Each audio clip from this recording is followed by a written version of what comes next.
Hello guys, so today I'm going to show you how to use a UiPath PDF activities to get the page count of the PDF that we are going to use.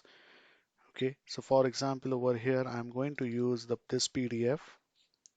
So you can see this PDF has one page. Okay, so we will execute the bot. It will return you the number of pages.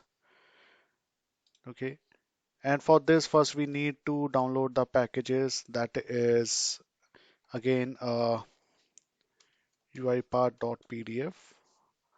So this package I have already uploaded. I have already, sorry, downloaded this UiPath PDF activities. Then you are going to use this activity get PDF page count. And this is the path of the PDF file that I have been using.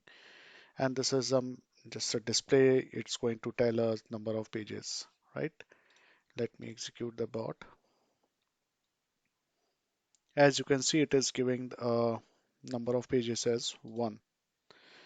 Okay, so this activity, this a package UiPath PDF, it's very useful. You can use many, uh, functionalities from these packages. Like we can use this export PDF page as image. We can get PDF text as well. Read PDF it OCRs. There are many things. Okay, have a nice day ahead, and please subscribe this channel. Thanks a lot.